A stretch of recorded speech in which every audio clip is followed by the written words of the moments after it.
Attention to everyone. This is only a replay of a past radio program of Veritas 899.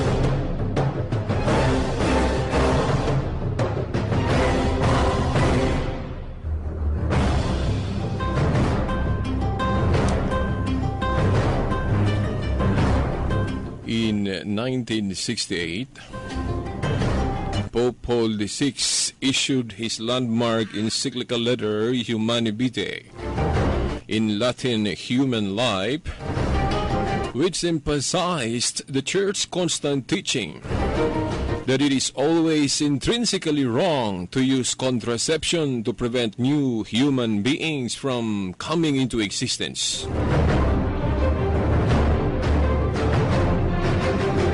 Thus, contraception is any action which, either in anticipation of the conjugal act, sexual intercourse, or in its accomplishment, or in the development of its natural consequences, proposes, whether as an end or as a means to render a procreation impossible. Humani Vitae 14. This includes sterilization, condoms, and other barrier methods, spermicides, coitus interruptus, we call the withdrawal method, the pill, and all other such methods.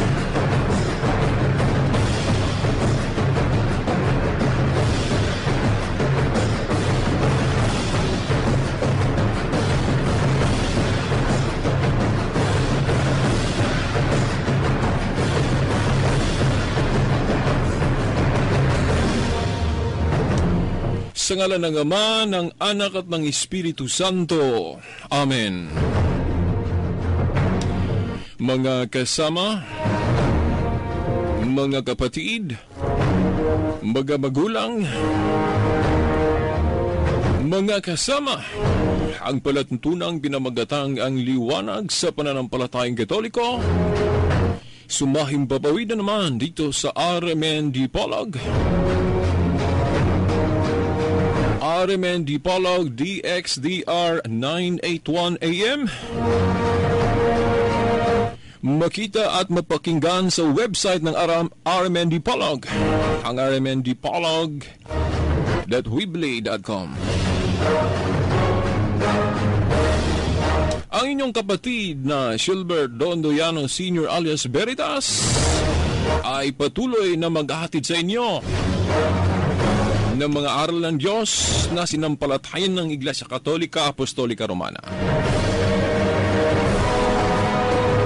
Mga kaibigan at mga kapatid, of course, araw na linggo. Dahil ang ating palatuntunan, always sa araw ng linggo, no? Na nakasentro, no? Sa araw, mga kaibigan at mga kapatid. Okay, ika-14 sa buwan ng Hulyo o July 14 sa taong 2013 pa rin tayo, mga kaibigan at mga kapatid. Okay, now mga kaibigan at mga kapatid, binasa natin ang mga naunang pahayag sa isang bahagi ng website ng Catholic Answers, ang catholic.com. Ang website sa mga kapatid nating pareho ang mga ginagawa sa mga ginagawa nating mga Catholic faith defenders dito sa Pilipinas. Ang itunutukoy po natin ang Catholic Faith Defenders o Catholic Faith Apologists na nakabase doon sa Amerika, ang Catholic Answers, no? Catholic Answers ang pangalan sa grupo nila. Na exactly nakabase doon sa San Diego, California. Pero ang kanilang gawain ay hindi lang nasa lugar na yon, kundi widespread na ang kanilang misyon, ang kanilang pagpalaganap sa mga Catholic Answers, mga sagot Katoliko. At dami ng mga hindi Katoliko ang na-converted through their apostolate, mga kaibigan, mga kapatid. Isa sa ating nalaman, ating tumbukin, si kapatid o brother Tim Staples, na former Assembly of God minister, na ngayon na isang Katoliko. Nandyan, kasama na nila. Nandyan rin si Jimmy Akin, a former Protestant preacher. Si Scott Hahn, a former Presbyterian minister, na ngayon ay isang professor sa Franciscan University, no? Catholic University. At marami pang iba, mga kaibigan, mga kapatid. Kung gusto nyong malaman yan ng direktamente, puntahan lang ninyo ang website ng Catholic Answers, ang catholic.com. Mga kaibigan at mga kapatid, binasa natin ang isang bahagi sa kanilang column, no, sa kanilang website, ang tungkol sa birth control. Bakit ito ang sinisentro natin? Dahil diyan sa mga balita natin, isa sa mga balita ay tinatalakay doon sa ating kataas-taasang hukom, no, ang Supreme Court, ang RH Law. Magpasalamat nga tayo, mga kaibigan, mga kapatid, dahil ang simbahan o tayong mga Kristiyano na diehard po tayo sa mga katuruang Katoliko, na ating tinututulan ang RH Bill na ngayon ay naging RH Law na, at ipatupad na sana sa ating gobyerno, pero na-postpone po ang implementation sa RH Law, no? Kahit RH Law na, pero na-delay, no? Na-delay ang pag-implement dahil ang ating mga kapatid na especially mga abogado o mga attorneys, nag-appeal sila sa Supreme Court. At ang Supreme Court naman, merong mga justices na nakinig, na nagsabi na pakinggan muna natin ang final ba o matawag bang final, or yung mga argument ba, mga dahilan ng simbahan kung bakit tumutol ang simbahan. Magpasalamat po tayo sa Supreme Court dahil binigyan tayo ng panahon na pakinggan, kahit na ang RH Bill ay nanalo sa Congress at saka sa Senate, pero ang Supreme Court ay nakinig pa.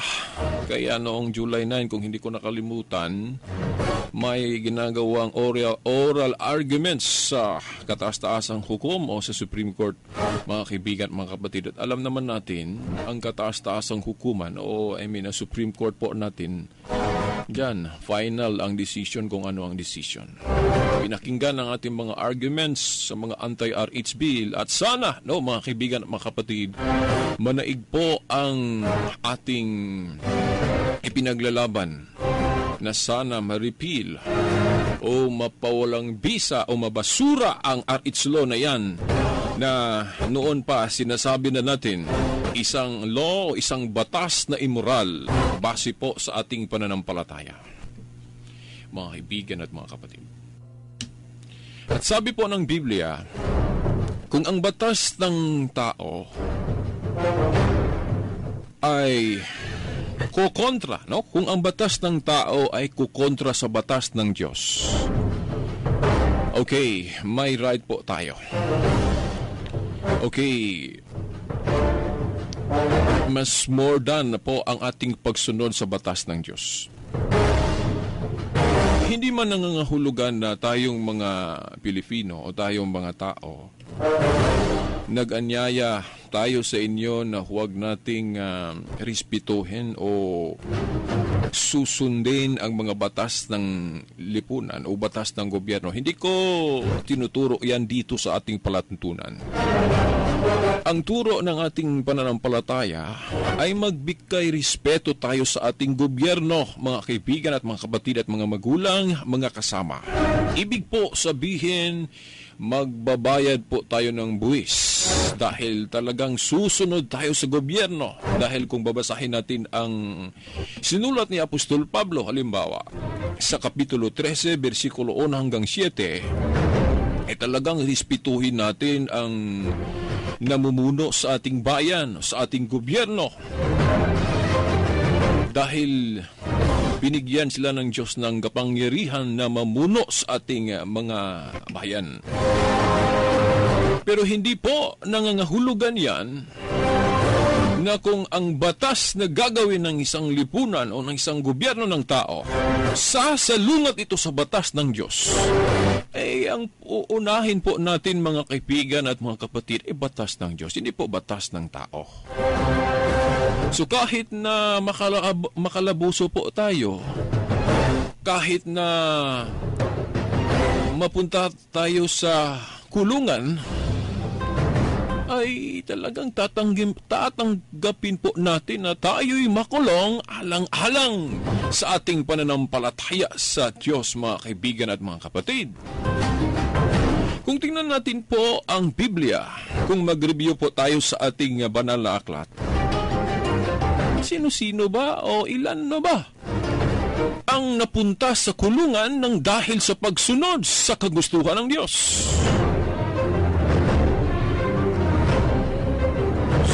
So, walang anuman po sa atin na makulong po tayo, basta hindi lang natin masalungat ang batas ng Diyos po, mga kaibigan at mga kapatid. Yung binasa po natin na dalawang paragraph na nabasa po natin sa website ng Catholic Answers, no? Mga kapatid natin na apologists sa simbahang Katoliko na nakabase sa Amerika, may sinulat po sila na ating ginawang guide, no? Ginamit natin sa pagtutol, no, sa RH Bill na ngayon, RH Law na atin itong ipaalam sa inyo o basahin para sa inyo, mga mahal naming tagapakinig, dahil very informative po ito. At nandito nakahayag ang about sa birth control at about sa historical Christian teaching about na yan, mga kaibigan, mga kapatid. Kung ano ang pinakaunang turo sa Christianity about sa pagtutol sa contraception at kung kailan nagbago ang ilang mga Kristiyano, sasabihin natin ilang mga Protestante, binago kasi nila ang turo sa Christianity about contraception. Kaya litong-lito, maraming nalito ngayon na ating mga kapatid kung ano ba talaga ang tunay na turo sa Christianity about contraception. Kung ito ba ay masama o ito ba ay okay lang o mabuti. So, bakit natin ginawang paksa ito? Dahil po sa naganap doon sa ating kataas-taasang hukuman, Supreme Court, na para kung ang ating mga justices ay makapakinig o di kaya'y may makapagsabi sa kanila kung ano ang ating dahilan, ating mga numero unong dahilan kung bakit dapat nating tutulan ang RH Law na yan. Wala po tayong blessing kapag sasalungatin po natin ang batas ng Diyos, mga kaibigan at mga kapatid. Aanhin po natin ang kayamanan. Aanhin po natin ang magandang ekonomiya kung ang batas ng Diyos ay mabiolate po natin, masalungat po natin. Hindi po tunay na development, hindi po tunay ang isang tinatawag nating magandang ekonomiya kapag ang Diyos ay galit sa atin, mga kaibigan at mga kapatid. Katulad sa pagsasabi na kung mayaman ang isang tao, ibig sabihin marami siyang pera, marami siyang sasakyan, maganda ang kanyang buhay dito sa mundo, pero ang kanyang relasyon sa Diyos, sa Panginoon, kung hindi ito mabuti, baliwala po ito, mga kaibigan at mga kapatid. Ang gusto po natin ay, kung maganda man ang ating buhay dito sa mundo, maganda din ang ating relasyon sa Diyos. Dahil po ang tao, remember, paalala lang po ito, ang tao ay hindi bubuhayin sa pamamagitan ng tinapay lamang, kundi bubuhayin din ng tao sa pamamagitan ng salita ng Diyos. So, ibig sabihin po, hindi po natin iitsapwera, hindi po natin ibaliwala ang ating pananampalataya pagdating sa pamumuhay. Of course, tama po na merong separation between the church and state. Pero hindi po maganda na sasalungatin po natin ang batas ng Diyos sa ating pamumuhay.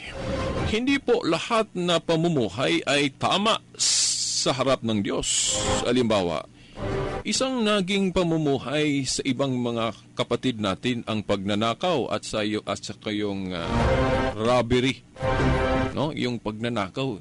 Isang pamumuhay nila yon. May mga kapatid tayong ang pamumuhay nila ay sa pamamagitan ng pagnanakaw.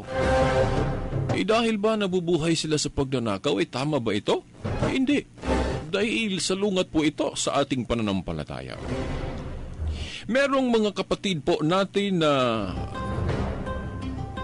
masama o masakit mang sabihin pero totoo, na merong mga kapatid po tayo na naging prostitutes. Yung pinagbili o tinitinda nila ang kanilang sarili, ang kanilang katawan para mabuhay. Sabi nila hanap buhay daw po yon. Dahil yon lang ang alam nilang trabaho. Pero dahil ba nabubuhay sila sa pagiging prostitutes, pinagbili o pinagtinda nila ang kanilang katawan, ito ba ay tama sa harap ng Diyos? Hindi po. Yung mangungura po tayo dyan sa gobyerno, nabuhay tayo sa corruption, nabuhay nga tayo, pero hindi ito mabuti sa harap ng Diyos.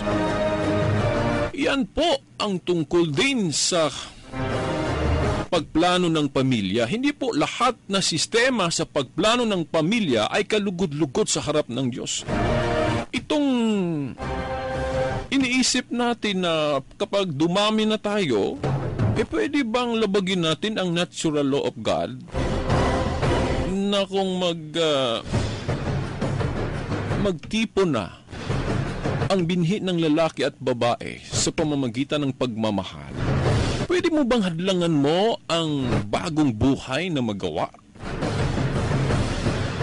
sa pagmamahal na yon, mga kaibigan at mga kapatid? Hindi po. Wala pong karapatan ang tao na labagin niya ang natural law na yan, mga kaibigan at mga kapatid. Ang Diyos ay ang may-ari sa buhay, so siya lang ang pwedeng mag-control nito, mga kaibigan at mga kapatid.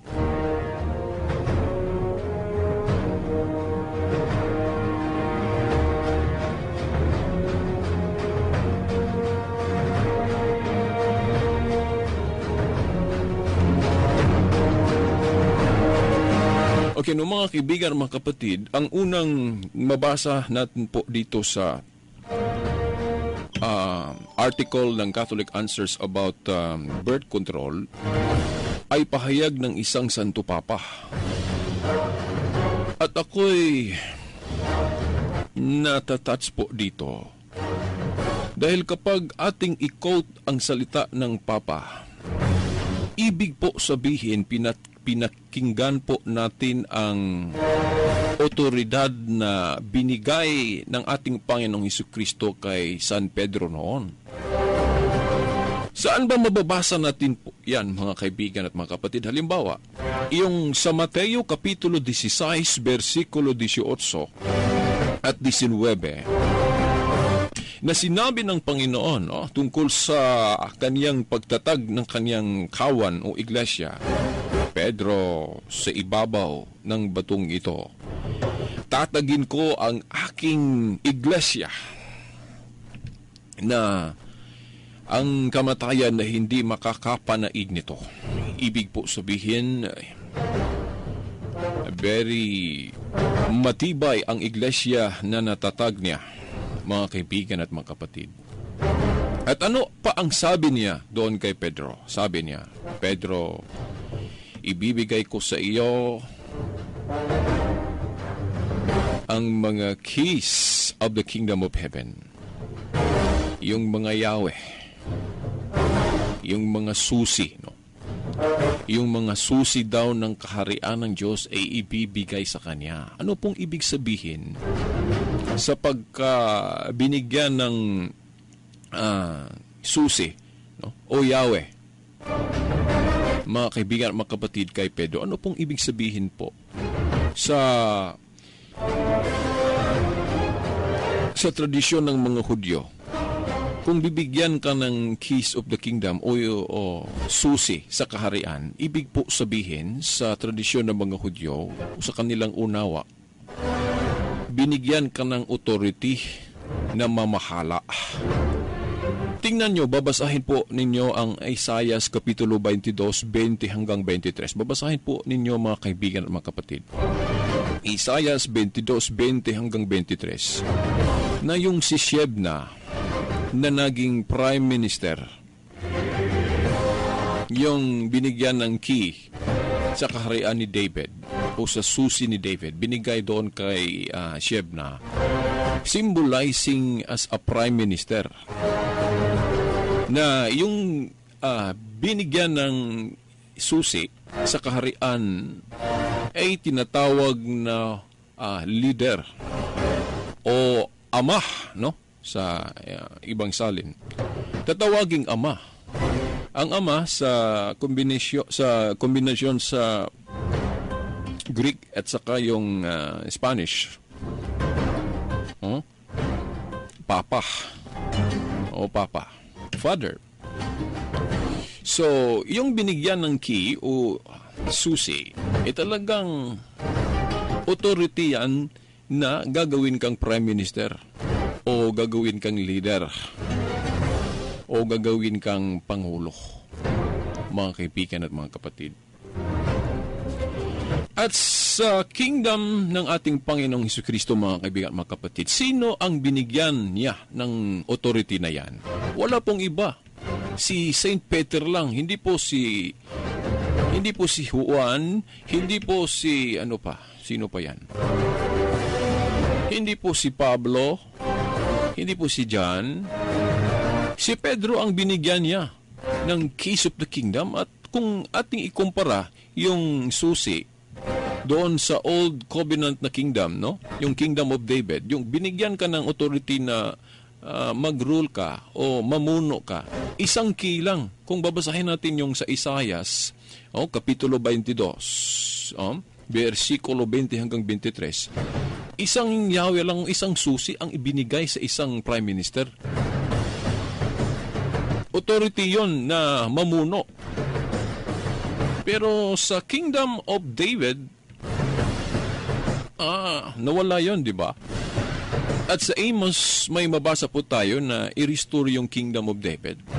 Na hindi na si David ang mag-establish, but ang ating Panginoong Hesukristo na. Dahil nandyan sa Daniel 2:44, ang Diyos daw ang mag-establish ng kingdom na ito ay matibay na at hindi na ito magigiba.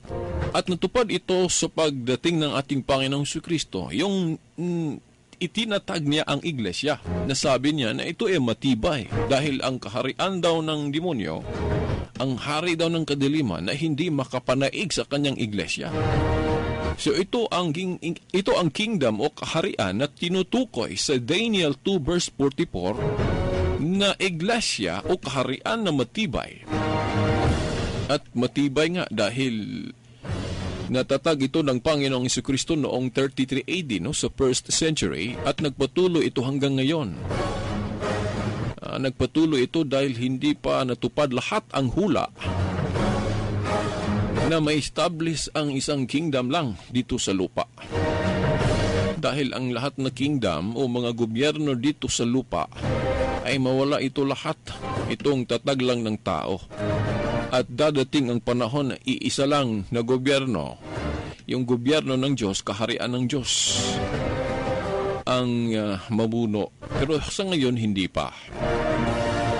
Pero natupad na ang simula sa pagtatag ng kaharian na ito'y matibay, at na-prove natin yan sa history dahil ang iglesia na natatag ng ating Panginoong Jesucristo nagpatuloy hanggang ngayon. Mga kaibigan at mga kapatid, of course, maraming mga pinagdaanan na talagang hindi maganda, meron namang magaganda, marami ding hindi magaganda ang pinagdaanan ng kaharian na ito. Dahil ang daming mga trials, mga pagsusubok na naharap o nakaharap sa iglesia o kaharian na ito. At maraming naging kaaway na ang simbahan o kaharian na ito. Pero nagpatuloy pa rin. At hanggang ngayon, patuloy na merong mga grupo na aatake nito, tutulig saan ito. At even dyan sa gobyerno, meron po tayong mga kapatid na tumutulig sa kaharian na ito dahil ang mga katuruan niya ay hindi papaniwalaan. Itong sa issue tungkol sa birth control po, mga kaibigan at mga kapatid, isa ito. At ang malungkot dito, mga kaibigan at mga kapatid, isang malungkot pa dito, merong mga Katoliko na mga senador at mga congressmen ay hindi nag-defense sa kung ano ang tinuro ng Diyos o ano ang tinuro ng Diyos sa pamamagitan ng kanyang simbahan o iglesia. Bakit sinasabi po natin na ang tinig ng Diyos ay yung tinig ng simbahan? Well, yan ang nakasulat sa Biblia po. Si Moises nga kahit hindi sa Diyos, parang ginawa siyang Diyos dahil siya ay binigyan ng kapangyarihan na mamuno. Halimbawa sa Exodo, Kapitulo 7, versikulo 1. Exodo, Kapitulo 7, versikulo 1, kahit na si Moises ay hindi Diyos, pero ginawa siyang parang Diyos dahil siya ang mamuno sa kanilang panahon noon sa mga Israelitas. Ang mamuno kasi dito sa lupa na ang Diyos ang namili sa inyo ay talagang may protocol po tayo ang mga tao dito sa lupa. Talagang susunod po sa Pangulo o leader. Kaya hindi po kasi mabuti na hindi natin susundin ang otoridad ng Diyos dito sa lupa. Dahil watak-watak po ang ating mga grupo, hindi po tayo magkakaisa kung hindi tayo susunod sa isang sugo o sa isang leader na pinili ng Diyos. Halimbawa, sa panahon ni Moises, hindi po mabuti na kapag naniniwala ka sa Diyos, hindi mo susundin ang sugo niya. Dahil may protokol yan. Kung dito sa ating bayan, sa ating gobyerno ng lupa, kung may protokol po tayo, ibig sabihin, kailangan po tayong magrespeto sa ating presidente at mga gobernador at mayor, may protokol po tayo. Mas more than that, ang sa kaharian ng Diyos, talagang ganyan. Parang may unity po tayo. Anong nangyari ngayon sa mundo natin na yung authority ni St. Peter na binigyan siya ng kapangyarihan na mamuno na hindi natin sinusunod dahil daming mga naging protestante ngayon. Katoliko noon na ngayon hindi na nila sinusunod ang authority ni St. Peter na ngayon ay nasa ating mga popes dahil ang authority ni Peter ay napasa sa susunod na Prime Minister o Papa. At ating tinututulan ang rule na yan Anong nangyari sa atin? Ang daming mga relihiyon ngayon. Divided po tayong mga Christians ngayon dahil hindi natin sinusunod ang authority na binigay ni Kristo kay Peter.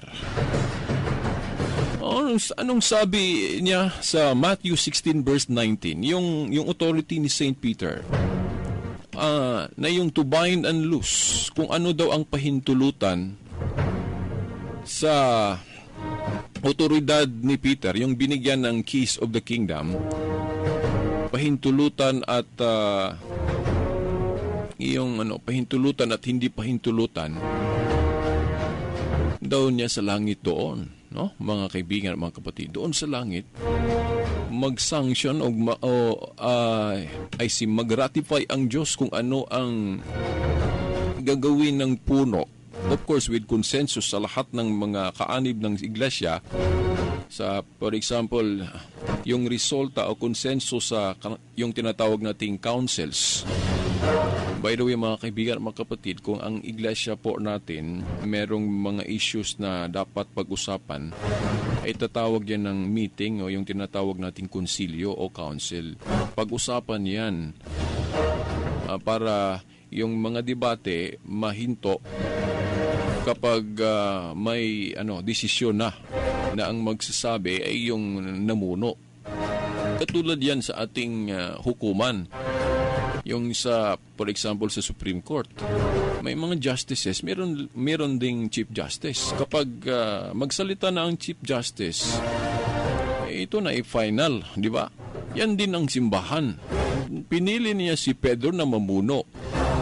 Kaya nga, yung debate nila, yung First Council sa Christianity, Council of Jerusalem, yung nagdebate sila na sa isang issue na isa nito ay yung mga Hudyo ba o yung mga Gentiles ba o yung itong tuli ba, yung circumcision ay ipagpatuloy ba ito na isang requirement sa Christianity? Dahil yon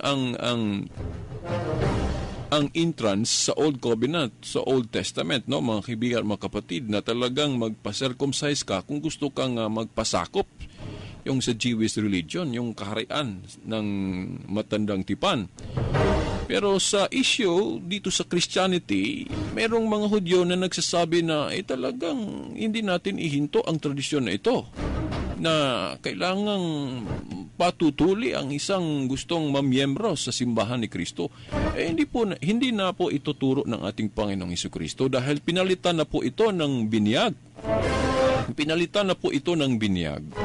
So, hindi kailangang i-circumcise ang isang gustong pasakop sa Christianity. Yung circumcision, hindi naman ito masama. Kung magpa-circumcise po tayo, ang rason ay for health reason na lang, hindi naman ito masama. Pero kung ang tanong ay membership sa simbahan ng ating Panginoon, hindi na po kailangan ng circumcision. Katulad din yan sa pagkain. Halimbawa, kakain ka ng baboy o hindi na yan turong Kristiyano dahil hindi na yan inaral ng ating Panginoong Hesukristo sa Bagong Tipan. Pero pwede ring susunod tayo sa sinabi ng mga doktor about health, na hindi tayo kakain ng baboy para hindi tayo magkasakit, para hindi po tayo ma-high blood. O pwede ring sundin natin yan. Yan ang sinusunod ko naman. Sinusunod ko yan. Ako, isang Katoliko, hindi ako kakain ng baboy, pero hindi nangangahulugang hindi ako kakain ng kaunti. Pero sa ngayon, talagang pinagbawalan ko ang sarili ko na kakain ng baboy, hindi dahil kasalanan ito, kundi for health reason lang. Sinusunod ko ang turo tungkol sa pagkain na hindi ako kakain dahil ma-high blood ako kapag kakain ako ng baboy, no? Yan, sinusunod ko yan, pero hindi na yan aral na sasabihin nating makasalanan pa rin kung kakain tayo ng baboy dahil hindi na yan turong Kristiyano. Noon, sa Old Covenant, turo yan. Yeah, tutuparin yan noon.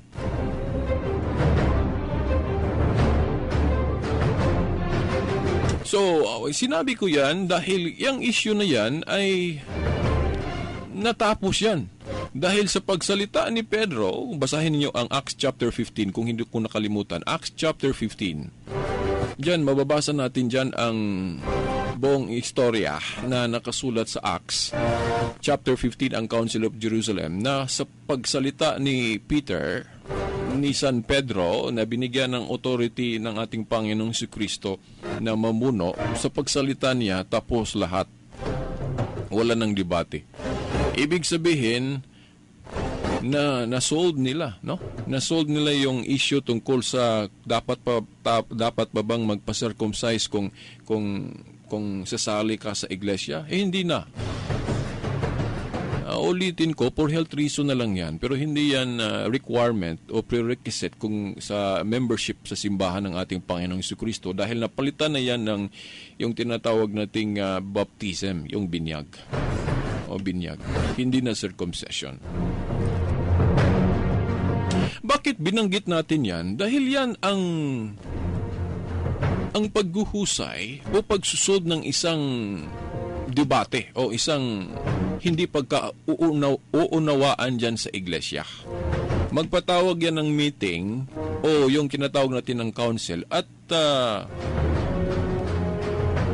pag-aralan yung problema, yung issue. At tapos may desisyon. Katulad yan sa isang korte na yung pros and cons sa case, talagang isalaysay ang pros and cons, tapos pag magsalita na ang Chief Justice, yung halimbawa sa kataas-taasang hukuman, kung ano ang desisyon, final yan. Yan din ang sa simbahan. Kung puntahan natin ang pananampalataya, kailangan po nating bigyang pansin ang pamamahala ng Pope. Hindi po natin ibaliwala ito. Anong nangyari ngayon sa mundo na iniwanan ang supremacy of the Pope? Anong nangyari ang daming grupong Kristiyano ngayon? Hindi natin inisip kasi kung bakit binigyan ni Kristo si San Pedro ng keys of the kingdom. At imagine kung ikumpara natin yung keys, no? Susi, mga susi. Yung Prime Minister doon sa Old Covenant, yung sa Old Testament, yung si Shebna, na napalitan yun dahil isang wicked na Prime Minister si Shebna, pinalitan siya kay Eliakim. Yung authority niya napunta kay Eliakim. Ibig sabihin, yung key, yung susi of David, sa kaharian ni David, ay binigay na ni Eliakim.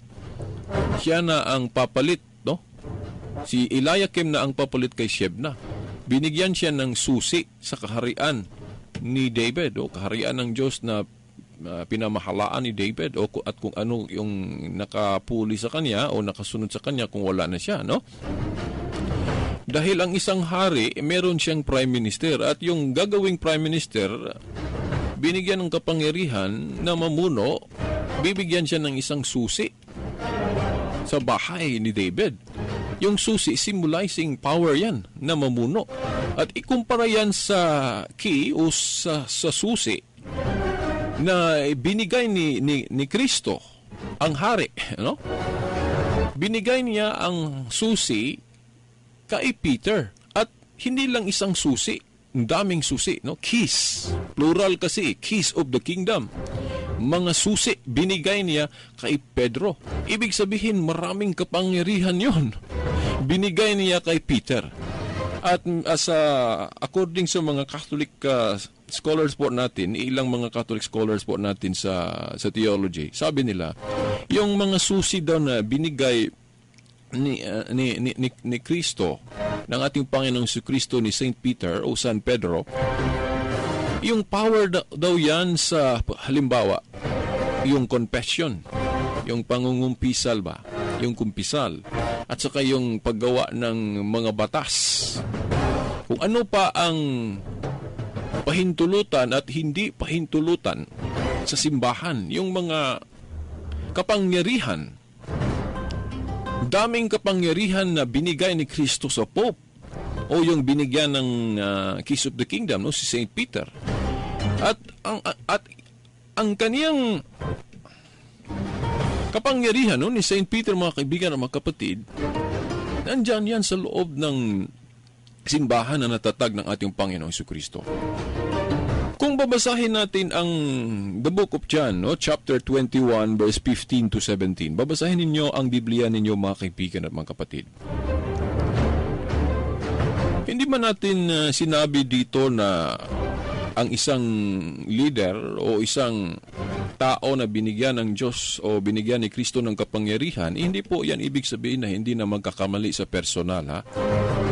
Dahil halimbawa yung si Judas, si Kristo ang nagpili sa kanya, pero hindi ibig sabihin na parang robot na si Judas na hindi na siya magkasala. Pwede siyang magkasala sa personal niya na isip, no? Ganon din, si Pedro, meron din siyang personal na pag-iisip. Kaya nga, dininay niya ang ating Panginoon si Kristo. Dininay niya o nag-deny siya. Yung tinanong siya, noong namatay ang ating Panginoon si Kristo, tinanong siya ng isang Diyo na siya ay kasama, nakita siyang kasama ang Panginoon. At tapos tinanggi niya dahil natakot siya na pati siya ay papatayin, no? No? Talagang sa personal na pag-iisip at damdamin, pwedeng magkamali ang isang sugo o pinili ng Diyos. Pero hindi natin makaila o hindi po natin pwedeng ibaliwala ang authority na binigay ni Kristo kay Pedro, yung keys of the kingdom symbolizing authority to rule, yung pagkapapa. Kung basahin natin ang Revelation chapter 3 verse 7, Revelation o Apokalipsis kapitulo 3 versikulo 7, yung bigyan ka ng Yahweh, tatawagin kang banal. Yung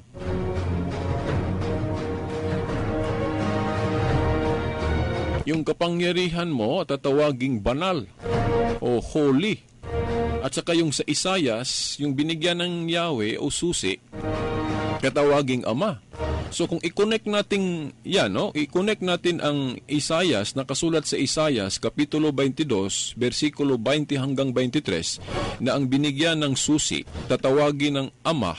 Tapos kung babasahin natin ang Apokalipsis o Revelation chapter 3 verse 7, ang binigyan ng susi ay tatawaging banal.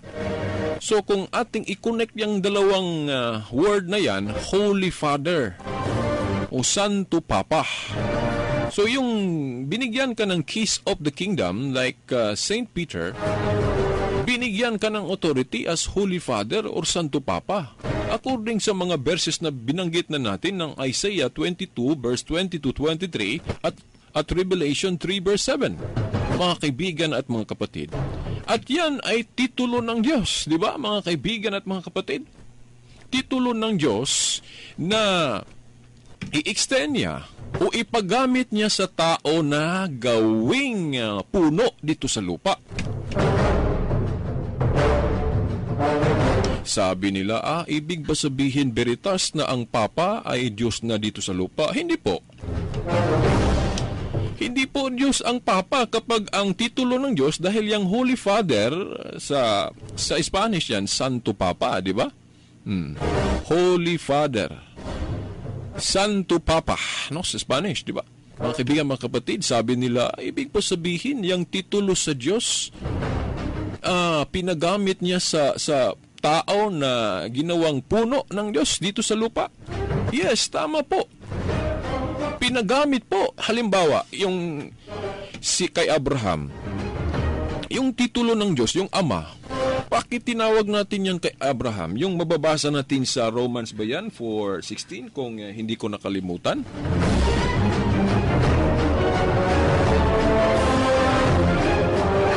Okay, babasahin ninyo ang Romans chapter 4 verse 16 na si Abraham ay father of faith.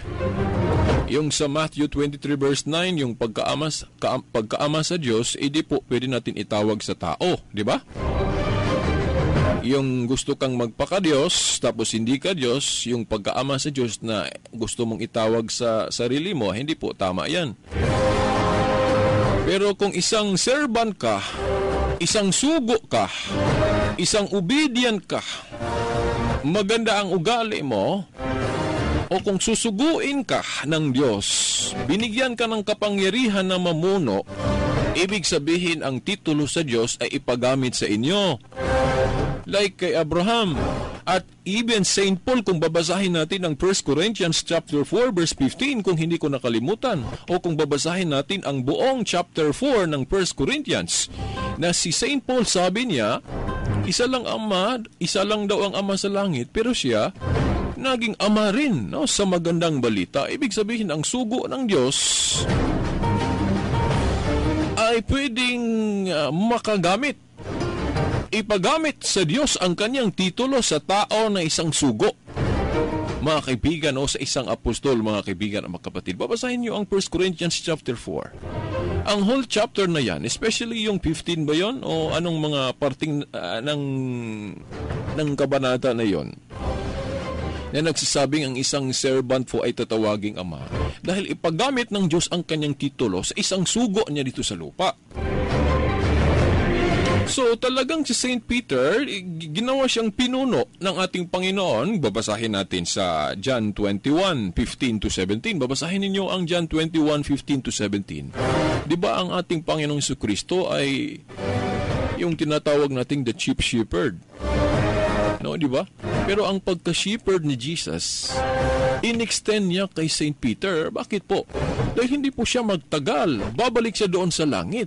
So, ang mangyari ay mawala ng makita na puno dahil babalik siya sa langit. Kaya niya pinili si Pedro, parang vicar niya o representative niya kung babalik na siya doon sa langit. May representative kasi siya. Katulad sa ating gobernador o mayor, kung wala siya dahil may puntahan siya sa ibang lugar, may representative siya. Ganon din ang ating Panginoong Jesucristo. Dahil kung magpili ka ng isang representative mo, ibig sabihin, hindi mo binaliwala ang mga tao mo. Dahil kung wala kasing leader, hindi po magulo po kasi. Dahil sino ang papaniwalaan kung hindi na magkapareho ang mga isip ng tao? So talagang pipili ka ng representative mo kung may puntahan ka, no? Especially kung matagalan ka. Yan ang care ng isang leader. Kung gusto kang magpunta ng ibang lugar, talagang pipili ka kung sino ang OIC mo o representative mo. Kung ganyan ang mga tao dito sa mundo, na kung ang mayor ay pipili ng kaniyang prime minister o for example, representative habang wala siya, mas more than ang God. Sabi ng Panginoon, na hindi ako magtagal kaya pipiliin ko si Pedro. Talagang pinili niya si Pedro, binigyan ng keys of the kingdom, symbolizing authority to rule, na mamuno, mga kaibigan, mga kapatid. Bakit hindi natin paniwalaan ang kapangyarihan na ito? No, basahin niyo ang John chapter 15 verse chapter 21, no? John chapter 21 verse 15-17. Yung sinabihan niya si Pedro, tinanong niya si Pedro sa isang tanong na iisa lang. Inulit-ulit niya na tanong. Tapos inulit-ulit ding sinabi ng Panginoon ang kapangyarihan na talagang gagawin ni Pedro. Yung pakhanin niya ang flock. Yung mga karnero ng Panginoon. Ibig sabihin, mamuno ka, Pedro, sa aking simbahan.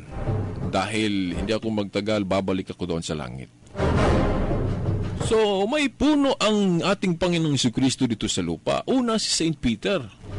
Ang titulo ng Diyos, pinagamit sa isang sugo dito sa lupa. Meron bang halimbawa niyan dito sa Biblia? Ang daming mga halimbawa. Babasahin ko halimbawa yung sa Old Testament. Yung ang Diyos, pinakaulo sa lahat, pero ang ginagawa niyang puno dito sa lupa ay ipapagamit sa Diyos ang kanyang titulo. Even yung kanyang titulo na Diyos, pwede niyang ipagamit as halimbawa ba, na upang respetuhan natin ang puno na pinili ng Diyos. Ganon din ang Pope natin ngayon. Kaya tinawag nating Holy Father, titulo ng Diyos yan, pero hindi yan ibig sabihin na Diyos na ang Papa natin. Titulo ng Diyos, pinagamit sa Diyos sa isang tao na pinili niya dito sa lupa na mamuno. Bakit gusto ng Diyos na ipagamit ang kanyang titulo? Parang respetuhin natin. Pero anong nangyari ngayon sa mundo? Hindi natin nirespeto. Of course, hindi naman lahat. Dahil meron namang mga Katoliko ay talagang nagrespeto sa Pope.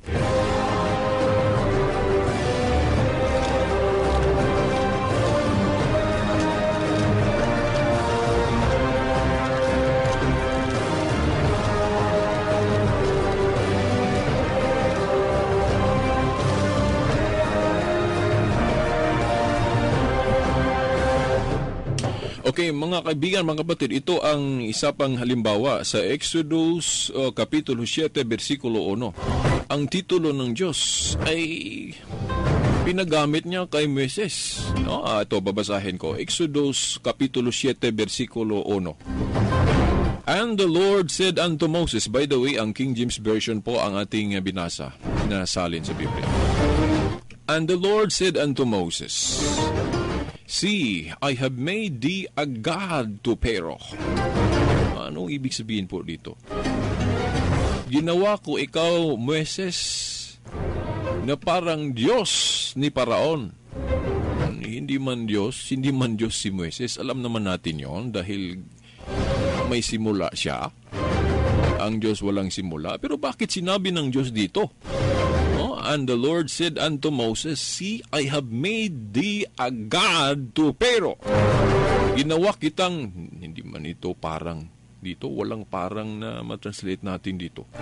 I have made thee a god. Ginawa kitang Diyos kay Paraon. No? Pero hindi po ibig sabihin na God na si Moises, pero ang Diyos ang nagsabi nito. Kaya nga, merong mga title ang Pope natin na hindi nauunawaan ng marami, kaya tinutulig sa ang ating Pope natin. Halimbawa, yung may title ang Pope na ang Pope ay Diyos dito sa lupa. Inintindi nila sa mali na intindi, kaya tinuligsa nila. Ito ano ang titulo ng Pope dito sa publication na Katoliko. Sulat ito na Catholic. Sabi nila, ang Pope daw Diyos dito sa lupa. Inintindi nila na ang pagka-Diyos sa Diyos ang ibig sabihin. Yung may statement na ang Papa dito sa mundo ay Diyos sa lupa, hindi po ibig sabihin sa nature. Ibig sabihin dyan authority. Na ibig sabihin na ang Pope dito sa lupa ay parang Diyos dito sa lupa dahil binigyan siya ng authority to rule.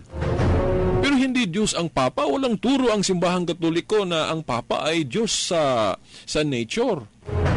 Hindi po, mga kaibigan, mga kapatid. Wala pong kaparihan, wala pong kapangyarihan ang sarili ang Papa natin. Katulad niyan dito sa Exodo Kapitulo 7, versikulo 1 na si Moises ay ginawang Diyos. Ng Diyos mismo. Ang Diyos ang nagsabi sa kanya na I have made thee a god to Pharaoh. Ginawa kitang Diyos sa harap ng Paraon, hari ng Ehipto.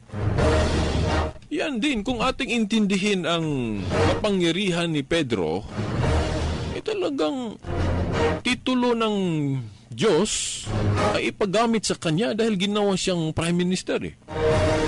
Huwag niyong kalimutan yung sa Isaias Kapitulo 22, 20 hanggang 23, na ang binigyan ng key, yung ikumpara ninyo, mas maraming kapangyarihan ang isang Prime Minister o sa puno ng New Covenant ikumpara sa Old Covenant dahil yung sa panahon ni David na kingdom, isang susi lang ang ibigay sa iyo na nagsimbolo sa kapangyarihan mo na mamuno.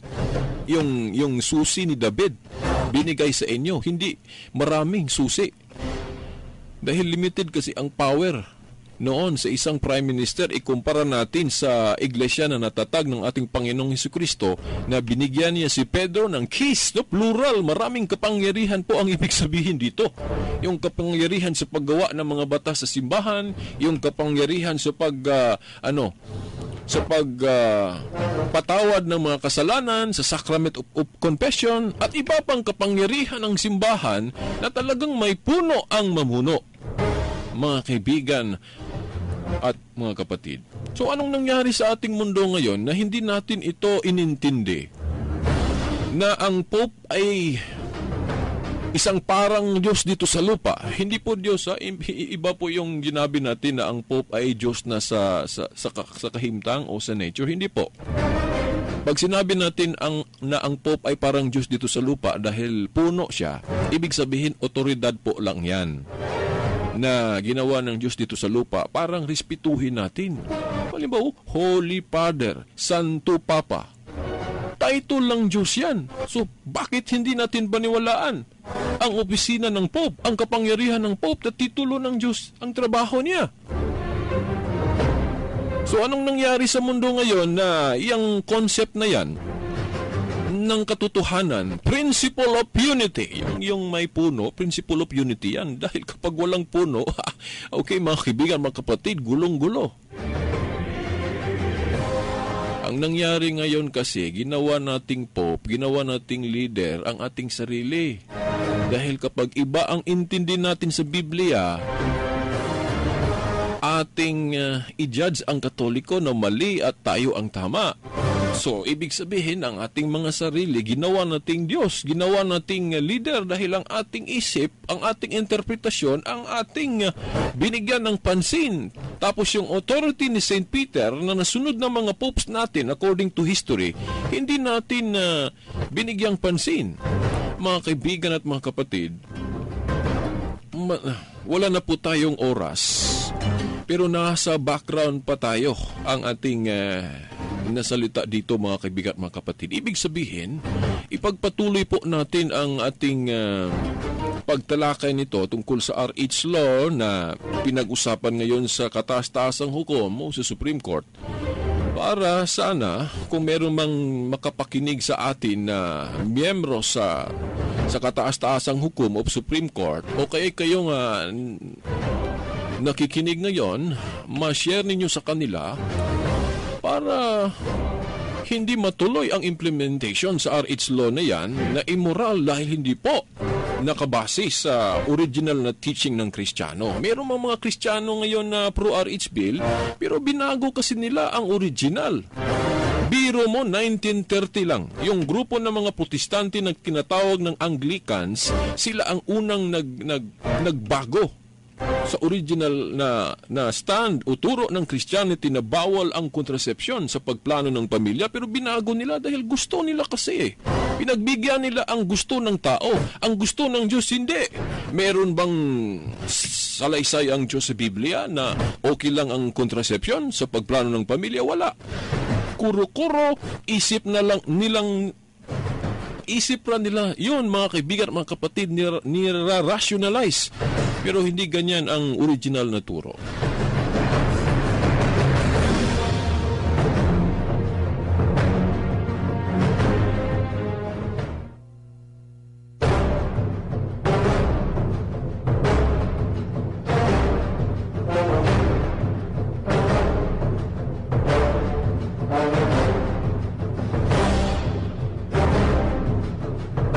Okay, ipagpatawad po niyo si Veritas. Ang dami pang hindi nasalaysay niya tungkol sa paksa.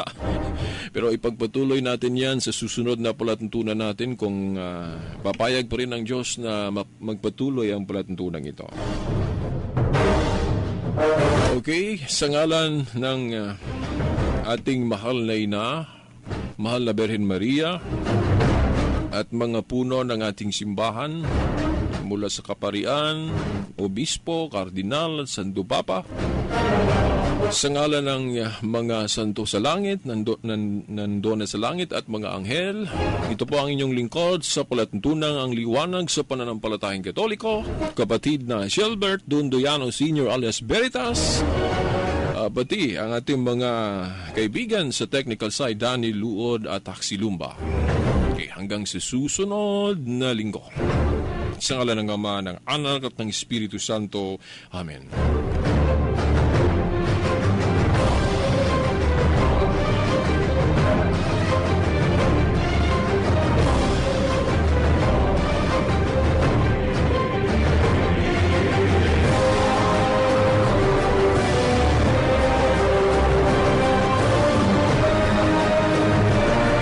Radyo Mo Nationwide. Attention to everyone. This is only a replay of a past radio program of Veritas 899.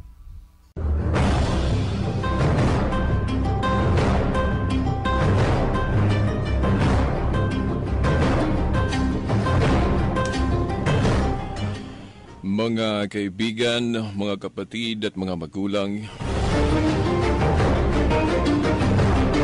akala ng marami ngayon na ang aborsyon lang ang ipinagbabawal sa ating pananampalataya sa Diyos. Yun ang akala ng marami, na ang aborsyon lang ang ipinagbabawal ng Diyos sa kaniyang mga kautusan. Sa palatuntunan ngayon, ating ihahayag sa inyo na pati ang kontrasepsyon, ipinagbabawal din po ito, mga kaibigan at mga kapatid. May nakita po tayong mga debate na pakinggan sa mga radios na ang tinututulan lang nila ay yung abortion. Tama, mali po ang abortion. Pero hindi nyo siguro alam na pati ang kontrasepsyon, mga kaibigan at mga kapatid. Sa aral po ng Katoliko, hindi lang aborsyon ang masama o kasalanan, pati din ang kontrasepsyon. Bakit tatalakayin po natin ito? Dahil ang dami sa inyo ngayon ang nalaman ay yun lang aborsyon, na ito ay mali. Hindi ninyo alam na pati ang kontrasepsyon ipinagbabawal din sa ating pananampalataya sa Diyos. Sa Biblia, mga kaibigan, mga kapatid. Bakit hindi nila alam ang mga talata ng Biblia na nagpapatunay na ang kontrasepsyon ay ipinagbabawal at ito'y kasalanan, mga kaibigan at mga kapatid?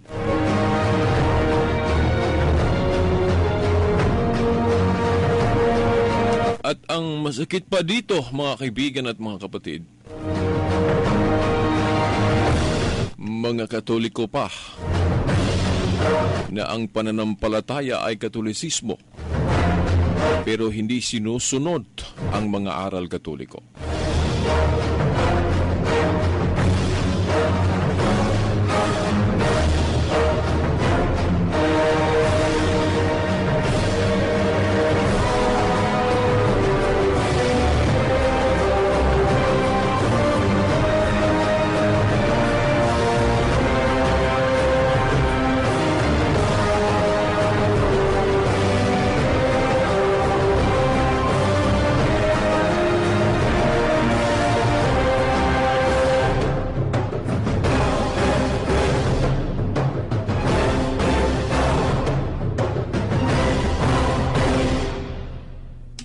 Mga kaibigan, iba po ang ating palatuntunan ngayon. Hindi natin inuuna ang ating intro.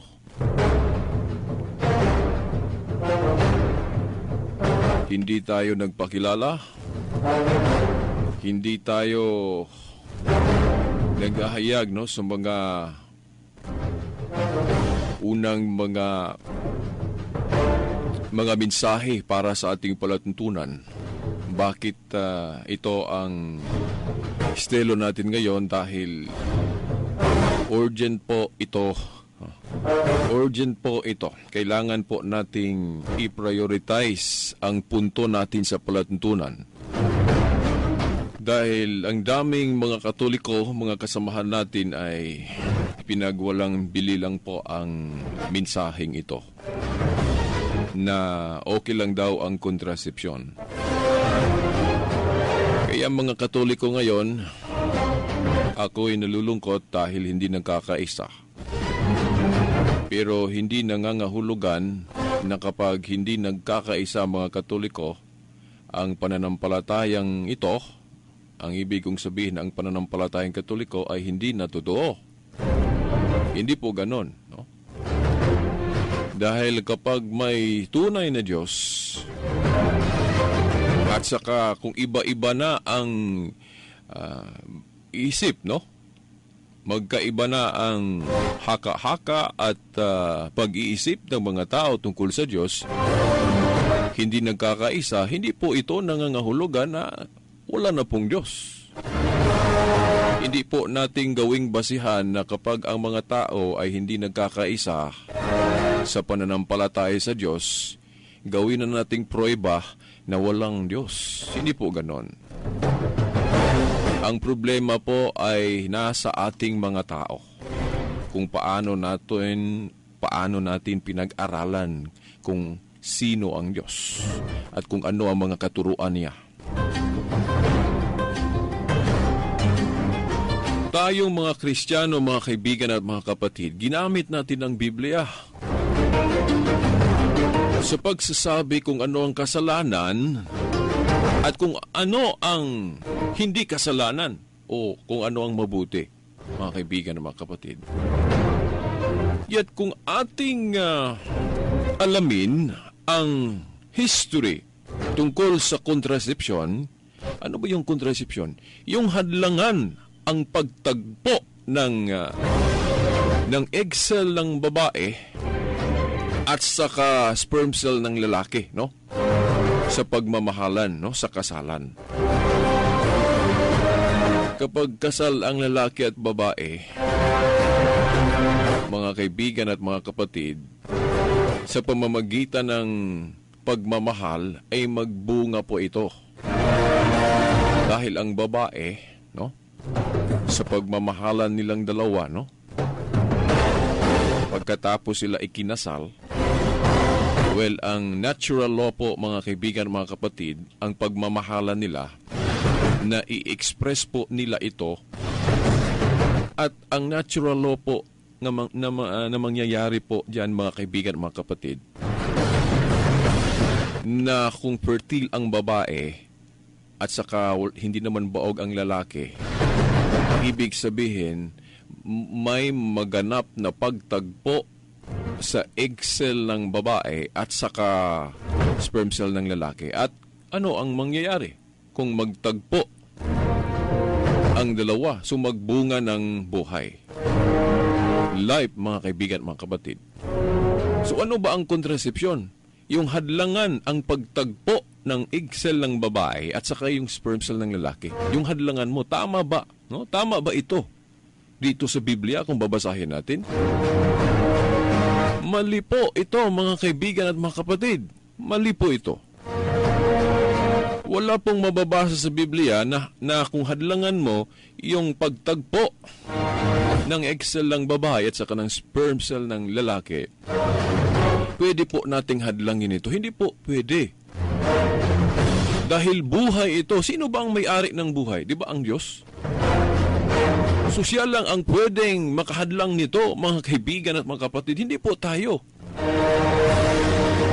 Ano ba ang tinuro ng mga, especially sa mga hindi Katoliko, mga Protestante, at even mga Iglesia ni Cristo, yung mga ministro nila? Sinubaybayan ko ang mga palatuntunan nila. Meron akong video na tinalakay ng ating mga kapatid na Iglesia ni Cristo ang tungkol sa contraception. Dahil ang ating mga kapatid na Iglesia ni Cristo ay sumasang-ayon sa RH Law, RH Bill noon, na ngayon naging RH Law. Pero magpasalamat po tayo sa Supreme Court dahil may ginawa pang hearing, no? Kaya hindi tuloy ini-implement ang RH Law. O kahit na batas na, pero nakinig pa sila sa daing ng ating simbahan. Pinakinggan pa ang ating simbahan. So nagpapasalamat po tayo sa ating Supreme Court. At sana sa pakikinig nila sa daing ng simbahang Katoliko, sana manaig po sa desisyon nila na maripil o mapawalang bisa ang RH Law na yan, mga kaibigan at mga kapatid. Ito po ang challenge po natin sa lahat ng mga religion ngayon, kabilang na ang ating mga kapatid na Iglesia ni Cristo. At saka yung mga Protestante na sumasang-ayon sa contraception. Tanong namin sa inyo, dahil Bible-based po kayo, sabi ninyo, ayaw ninyo sa Katoliko dahil maraming mga practices sa Katoliko na wala sa Biblia. Ngayon, tanong natin, bakit sumasang-ayon po kayo sa contraception? na hindi man natin mabasa ito sa Biblia. Wala tayong mabasa sa loob ng Biblia na ang kontrasepsyon ay hindi kasalanan at ito ay mabuti. At pinahintulutan ng Diyos. Ano bang talhata ng Biblia na nagpapatunay na ang kontrasepsyon ay pinahintulutan ng Diyos, mga kaibigan at mga kapatid, sa pagplano ng pamilya? Kahit na isang bersikulo, wala po tayong mabasa, mga kaibigan at mga kapatid.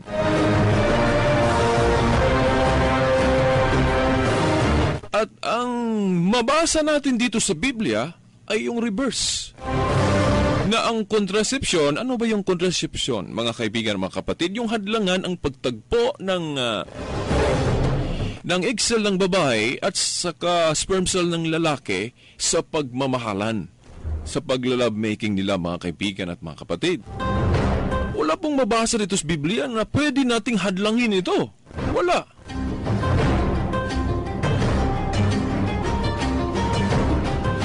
Ano bang tupo natin na ito ay mali talaga, no, mga kaibigan at mga kapatid? Yung binasa na natin noon pa, yung hindi pa naging RH law, yung naging RH bill pa lang, no? Ang panukalang yan, mga kaibigan at mga kapatid.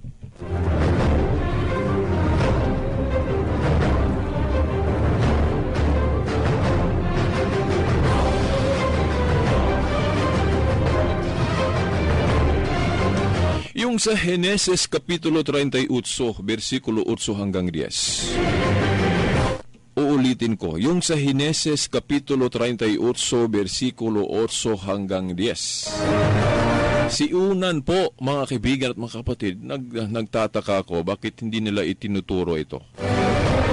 Bakit hindi nila itinuturo sa kanilang mga palatuntunan o sa mga sermon o sa mga Bible studies nila, bakit hindi nila ituturo ito?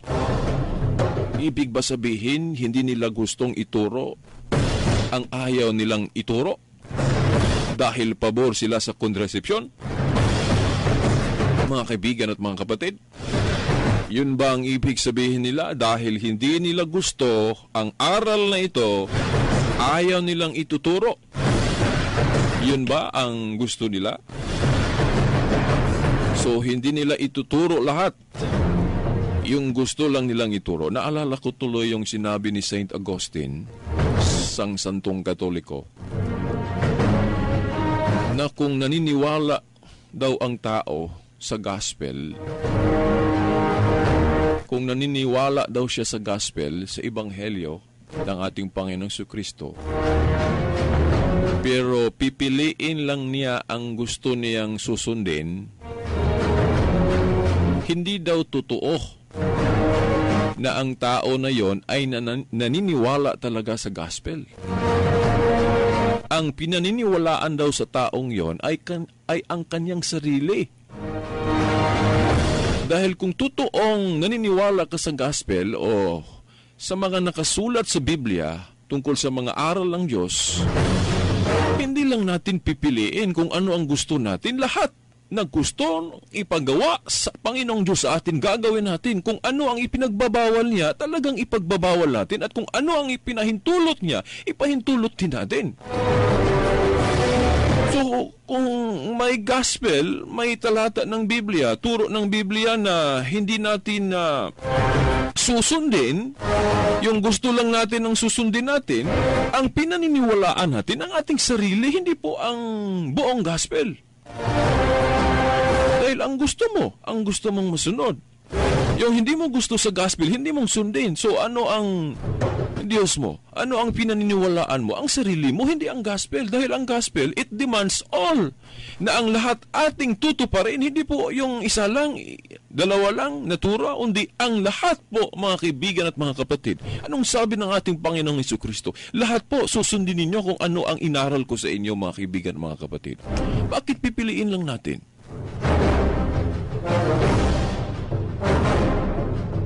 Okay, mga kaibigan at mga kapatid, nag-challenge po ako sa ating mga kapatid, no? Yung mga ministro sa Iglesia ni Cristo. Yung sa Heneses 38, 8-10. Yung si Unan.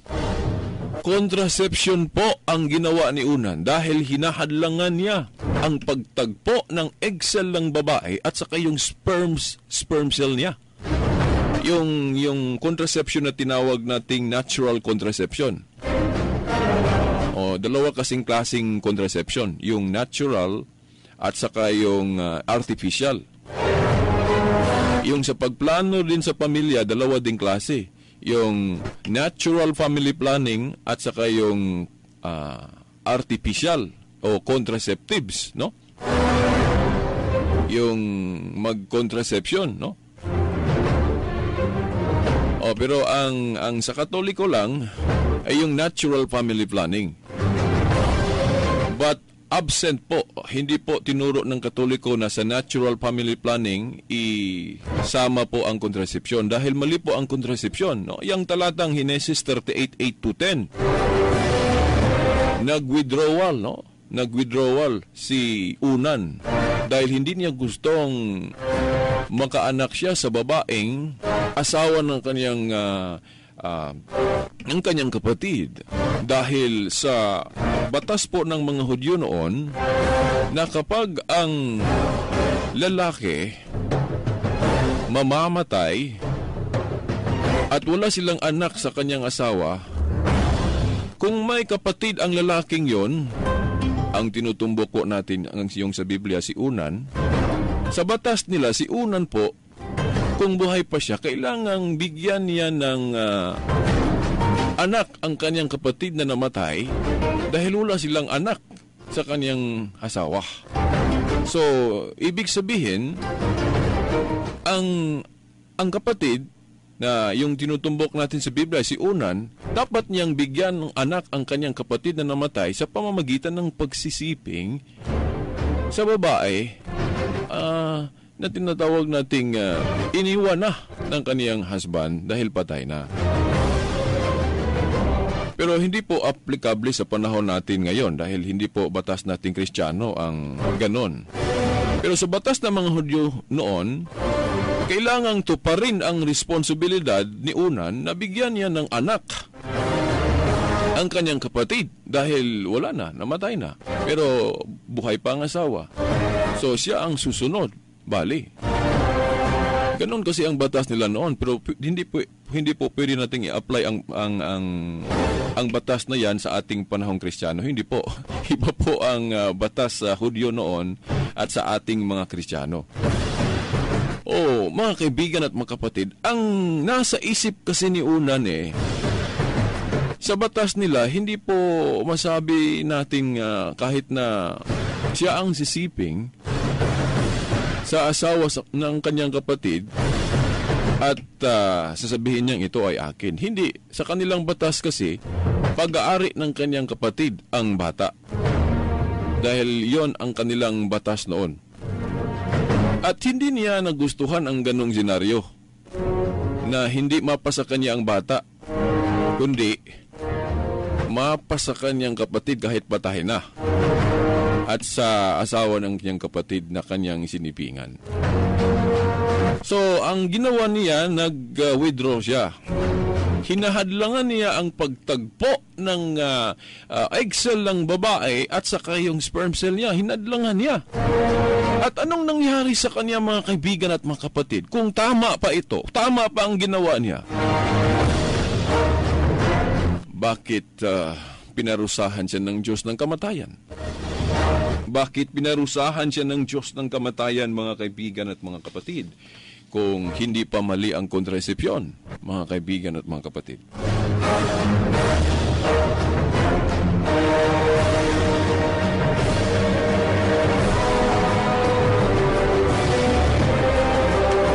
Pinarusahan ng Diyos si Unan ng kamatayan. Mga kaibigan at mga kapatid, meron tayong babasahin galing sa website ng Catholic Answers. Isang Ingles po ito, atin lang isalin sa Tagalog kung kaya nating isalin. Dahil baka iisipin ninyo na pinarusahan ng kamatayan si Unan sa Diyos dahil hindi niya tinupad yung responsibilidad niya bilang kapatid na kailangang bibigyan niya ng anak ang kanyang kapatid na namatay, na buhay pa ang asawa. Baka yun ang iisipin ninyo. Naalala ko tuloy yung debate doon sa sa sentro po natin sa Maynila na yung nagtagpo ang isang Catholic priest, hindi ko lang pangalanan, at saka yung ministro ng Protestante. Binanggit po ng paring Katoliko ang Heneses 38:8-10 sa kaso ni Unan na prupo natin ba sa Katoliko na mali po ang kontrasepsyon. Pero sabi ng ministro ng Protestante, hindi daw pinarusahan daw si Unan dahil linabag niya ang batas ng mga Hudyo noon na hindi tinutupad ni Unan na bigyan niya ng anak ang kanyang kapatid na namatay na ang asawa ay buhay pa. Yun lang daw ang rason kung bakit pinarusahan ng kamatayan si Unan. Hindi daw dahil nagkontrasepsyon. Mga kaibigan at mga kapatid, ito ang very palusot na argumento. At alam naman natin ito, hindi lang sa debating yun nalaman natin ang kanilang pag-iwas sa argumento ng Katoliko.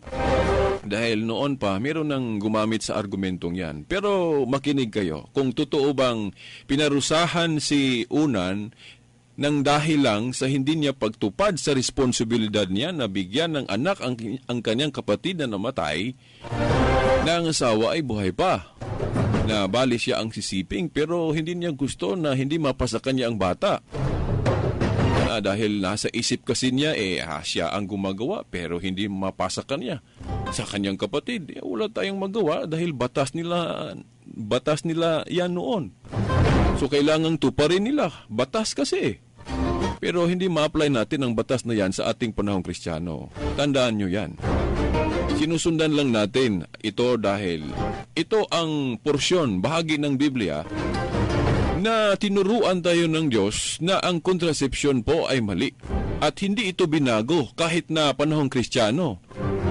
At kahit na mga nauunang Protestante, yung mga prime movers ng Protestante, babasahin natin ngayon, kagaya ni Martin Luther at Calvin na mga orihinal na Protestante, kahit na sila, tutol sila sa kontrasepsyon at pareho nilang binabanggit ang Heneses 38:8-10.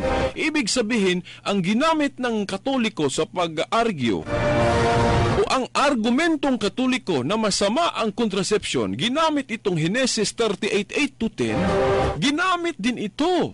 Binabanggit din ito sa mga naunang Protestante, kagaya ni Martin Luther at John Calvin, mga kaibigan at mga kapatid. Pero bakit iniwanan nila ang turo na ito? Bakit binago nila, mga kaibigan at mga kapatid? Babasahin po natin ang nakasulat dito, no, sa column ng Catholic Answers About Contraception, mga kaibigan at mga kapatid. Ito, isalin lang natin sa Tagalog kung kaya natin. The biblical penalty for not giving your brother's widow children was public humiliation, not death. Deuteronomy 25 verse 7-10. So anong ibig po sabihin dito? Binasi ang pahayag na ito sa aklat ng Deuteronomio, no? Nasa Biblia po ito. Deuteronomio Kapitulo 25, versikulo 7 hanggang 10. The biblical penalty for not giving your brother's widow children was public humiliation, not death. Sa Biblia daw, ang parusa sa taong hindi niya tutuparin ang kaniyang responsibilidad na bigyan ng anak ang kaniyang kapatid na namatay, ang parusa po hindi kamatayan. Hindi kamatayan, but public humiliation lang. Yung ipahiya ka lang, no? Ipahiya ka lang sa harap ng publiko, pero hindi ka papatayin. Yun ang parusa mo, hindi ka papatayin. Kung yan ang kasalanan mo, hindi mo natupad yung obligasyon mo na bigyan ng anak ang kapatid mong lalaking namatay, na buhay pang asawa. Ang parusa po sa inyo, hindi po kamatayan, but public humiliation, yung ipahiya ka lang sa publiko. O yung tutuligsain ka sa ginawa mong hindi pagtupad, yung paglabag mo sa batas, tutuligsain ka lang, ipahiya ka lang sa publiko. Pero hindi ka papatayin. Ano ba ang proof natin yan? Nandyan yan sa Deuteronomio Kapitulo 25, versikulo 7 hanggang 10. Ituloy po natin. But Unan received death as punishment for his crime. Pero ang parusa na pinataw sa kanya, hindi public humiliation, but kamatayan, no? Anong ibig sabihin po dito? Ang mabasa po natin dito, this means his crime was more than simply not fulfilling the duty of a brother-in-law. He lost his life because he violated natural law, as Jewish and Christian commentators have always understood. For this reason, certain forms of contraception have historically been known as onanism, after the man who practiced it, just as homosexuality has historically been known as sodomy, after the men of Sodom who practiced that vice. Mababasa po natin ito sa Genesis chapter 19. So mga kaibigan at mga kapatid, ang parusa na natanggap ni Unan ay kamatayan, hindi po public humiliation. Ibig sabihin,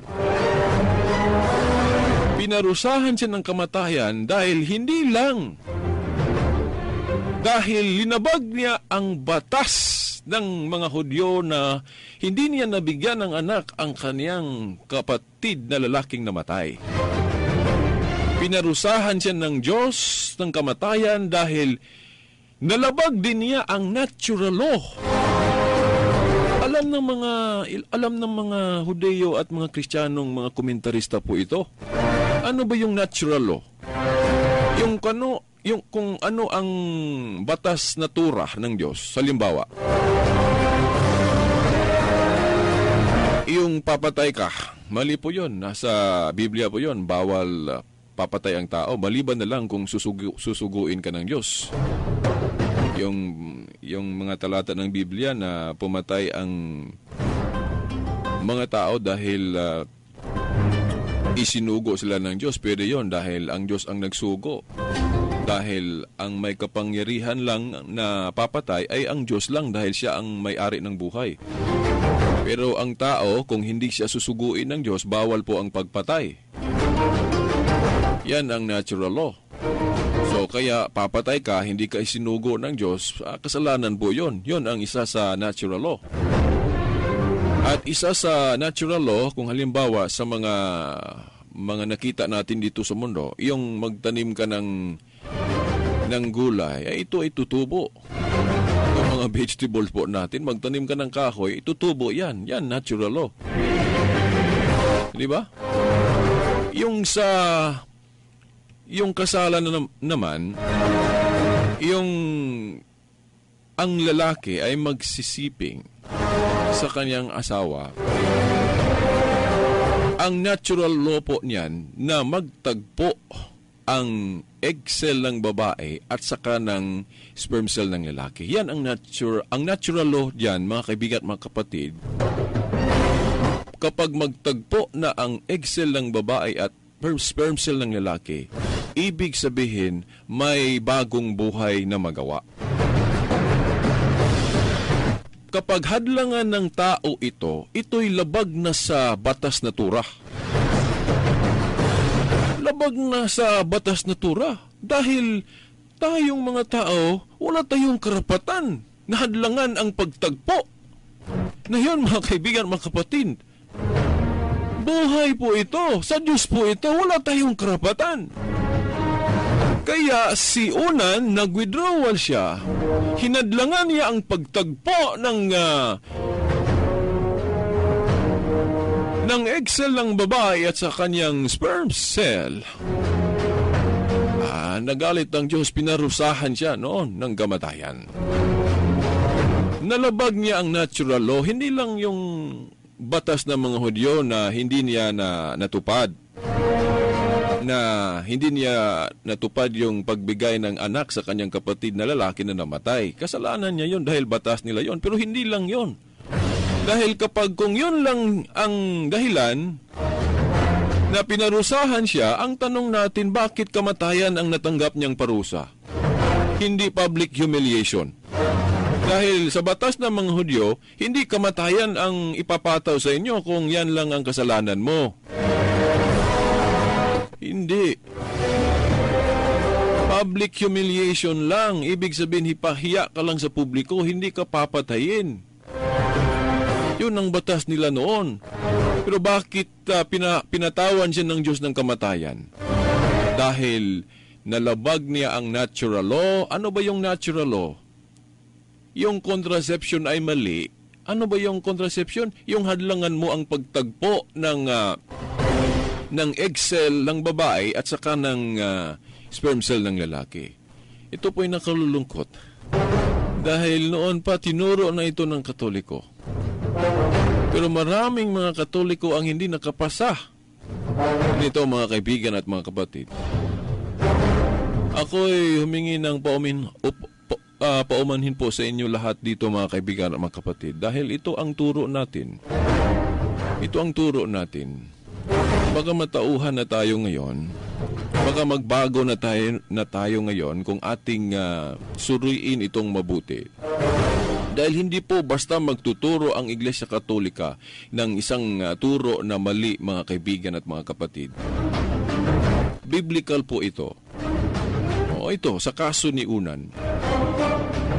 But Unan received death as punishment for his crime. This means his crime was more than simply not fulfilling the duty of a brother-in-law.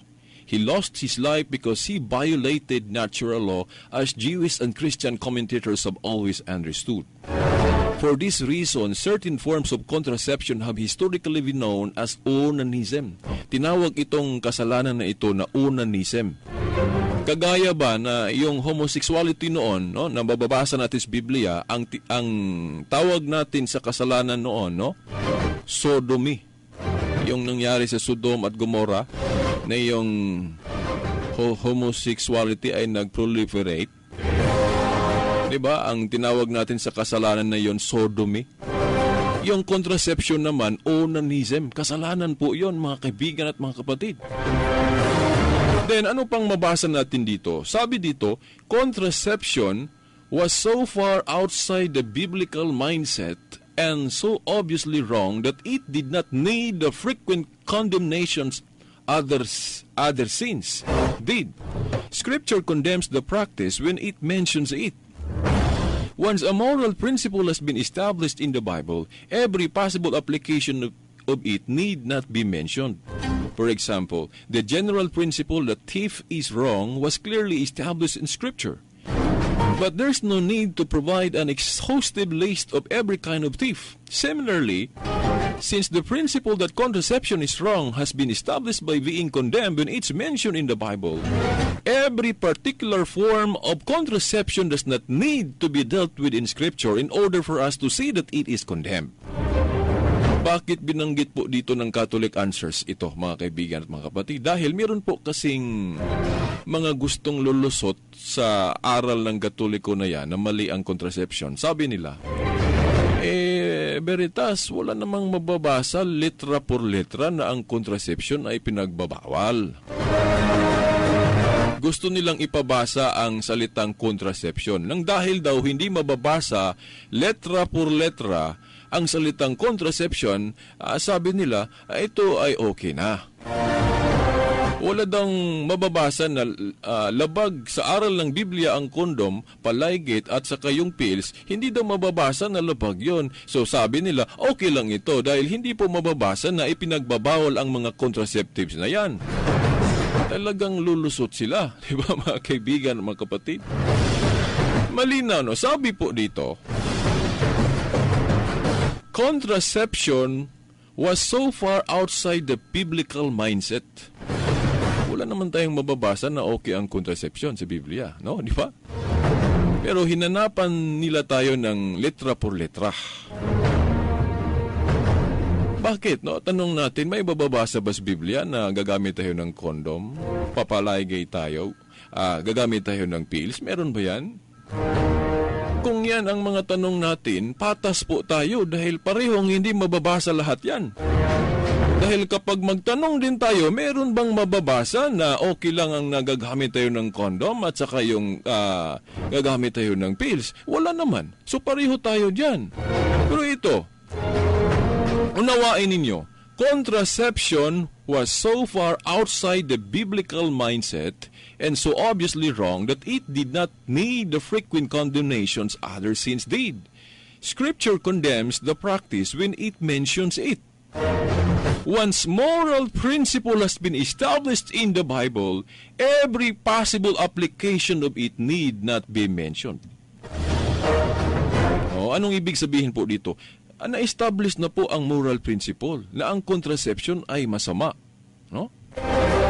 So, any kind of contraception, masama ito. Hindi na kailangang iisahin pa na ang condom, ligate, o ano pa yung iba-ibang klaseng contraception sasabihin pa dito sa Biblia. Hindi na kailangan. Dahil katulad po niyan sa yung pagnanakaw.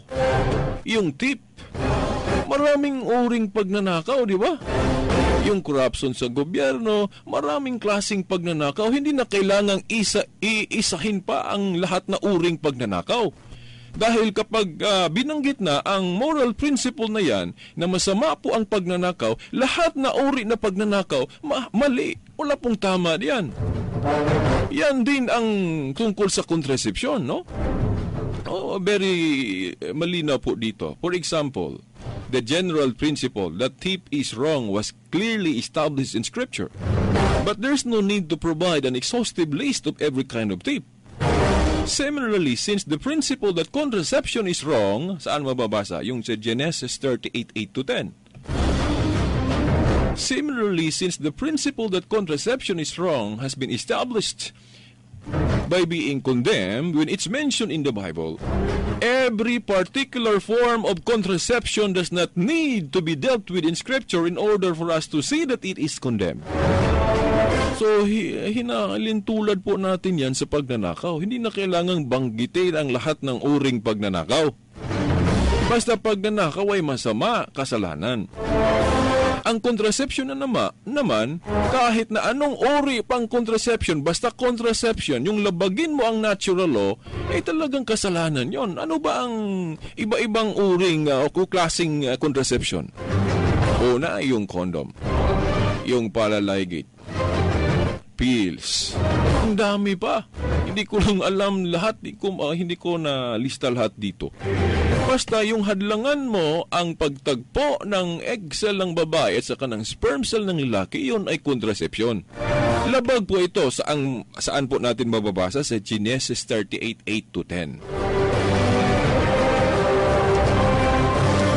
Mga kaibigan at mga kapatid, meron tayong sasagutin na tanong dahil sabi po nila hindi daw original na turo yung pagbabawal ng kontrasepsyon sa Kristyanismo. Dahil yung pagbabawal ng kontrasepsyon ay yung statement lang daw ni Pope Paul, yung Humani Vitae ng Santo Papa. Ibig daw sabihin, bagong turo daw ang pagbabawal ng kontrasepsyon. Ibig sabihin nila na ang unang turo o tamang turo daw ay yung hindi ipinagbabawal ang kontrasepsyon. Mali po yun. Genesis chapter 38 to Genesis kapitulo 38:8 hanggang 10. Pinagbabawal na ang kontrasepsyon, yung sa kaso ni Unan. Bakit sasabihin natin na ang turo na yan nakalitaw ay yun lang sa pamamagitan ng Humani Vitae ng Santo Papa? Mali po yun. Wala pa yung Humani Vitae ng Santo Papa, ipinagbabawal na ang kontrasepsyon, mga kaibigan at mga kapatid. Ngayon, ating pag-aralan kung sino ang nagbago sa orihinal na turo ng Kristiyano. Ito ang alamin natin. Dahil mayroong hula sa Biblia, ang Isaiah 5:20, mga kaibigan at mga kapatid, na dadating daw ang panahon na ang tama ay gagawin nilang mali at ang mali gagawin nilang tama. Sino ang tinutumbok sa hula na yan, mga kaibigan at mga kapatid? Sino po ang matamaan sa hula na mababasa natin sa Isaiah 5:20? Na darating ang panahon na ang tama gagawin nilang mali at ang mali gagawin nilang tama. Dito tayo sa tama na o sa mali na ginawa nilang tama. Itong kontrasepsyon. Itong kontrasepsyon na noon pa pinagbabawal na pero ginawa nilang tama. Sino ang katuparan nito? Katoliko ba o yung mga grupo na yon na binago nila ang turo? Okay. Pakinggan nyo ito about apostolic tradition. Okay, the biblical teaching that birth control, yung contraception ang itinutukoy, is wrong, is found even more explicitly among the church fathers who recognize the biblical and natural law principles underlying condemnation. For example, in AD 195, pag sinabing AD 195, nasa mga huling bahagi ng ikalawang siglo. Dahil ang ikalawang siglo po ay from 100 to 200 AD. Dahil ang unang siglo from 1 AD to 100. Itong babasahin natin, nasulat ito o ang mensahe na ito ay noong AD 195.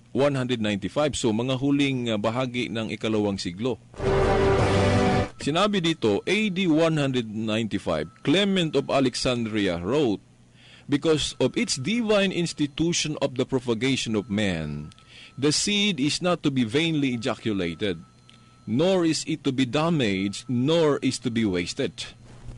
Okay, mababasa natin ito sa reference na The Instructor of Children 210-91-2. 195.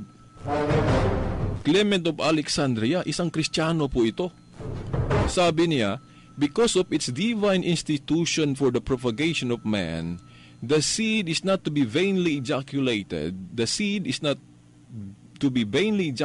nor is it to be damaged, nor is to be wasted.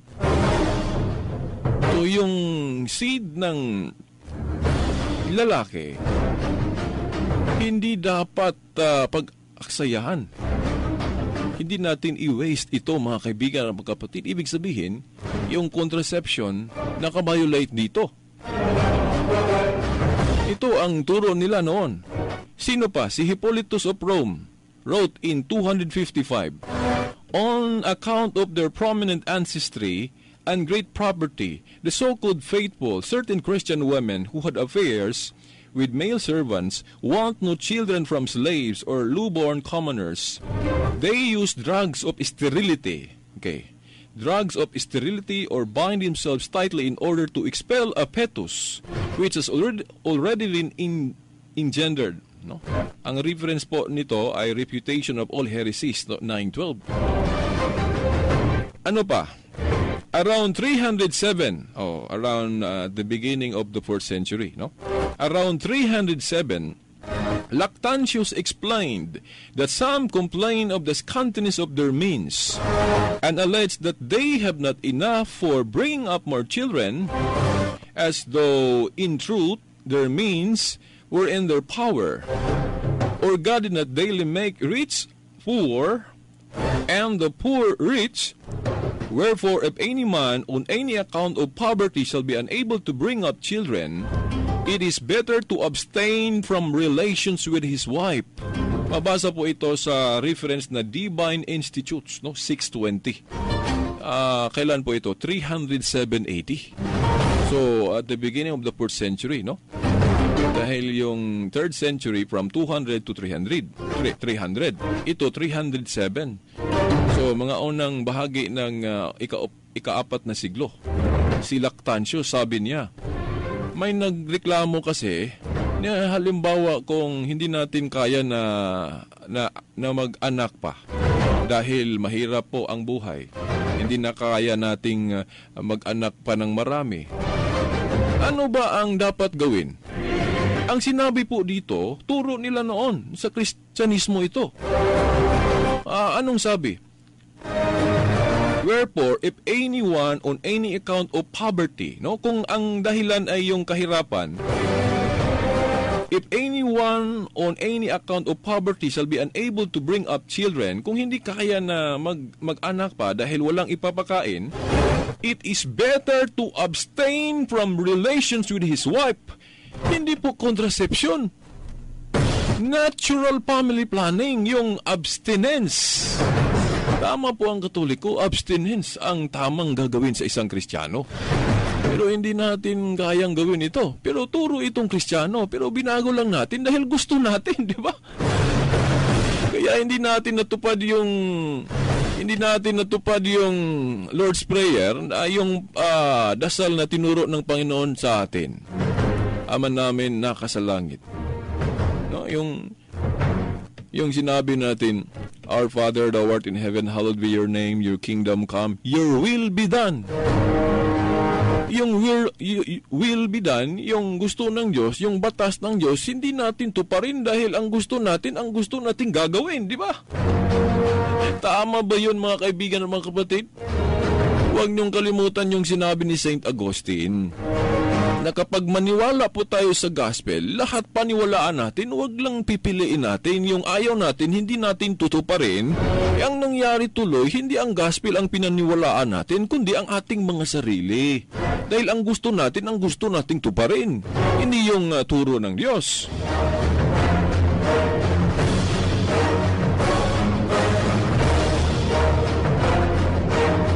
Mga kaibigan at mga kapatid, meron akong video sa bahay, ginagawa kong dokumento, palatuntunan ng ating mga kapatid na Iglesia ni Cristo. Ang natural family planning, tinawag nilang immoral. Yung tama na aral ng Biblia ay ginawa nilang mali. Di ba sila ang katuparan sa Isaiah 5:20 na dadating ang panahon na ang mali gagawing tama at ang tama ay gagawing mali? Dahil sa Biblia po at sa historical teaching about contraception, mali po ang contraception. At kung hindi kaya na mag-anak, dahil hindi naman tinuturuan tayo ng simbahan na anak lang tayo ng anak na kahit na wala tayong ipapakain, tinuturuan tayo ng responsible parenthood din. Hindi po nangahulugan na anak lang ng anak tapos wala naman tayong ipapakain, no? Hindi, ganun ang turo ng simbahan. Kapag hindi kaya, di mag-abstain muna. O yung kung ano yung natural family planning. Natural family planning po ang turo ng original na Christianity. Ngayon kasi binago kasi mga kaibigan at mga kapatid. Sa Council of Nicaea, 325 AD, no, the first ecumenical council at Nicaea, no, mga kaibigan at mga kapatid, the one that defined Christ's divinity, declared 325, if anyone in sound health has castrated himself, it behoves that such one, if enrolled among the clergy, should cease from his ministry, that from henceforth no such person should be promoted. But as it is evident that this is said of those who willfully do the thing and presume to castrate themselves, so if any have been made eunuchs by barbarians, said of those who willfully to do the thing and presume to castrate themselves, so if any have been made eunuchs by barbarians or by their masters and should otherwise be found worthy, such men this canon admits to the clergy. Binabanggit po dito na yung may similarity ba na contraception ay talagang bawal po. Hindi po ito pinapayagan noon pa, no, mga kaibigan, mga kapatid.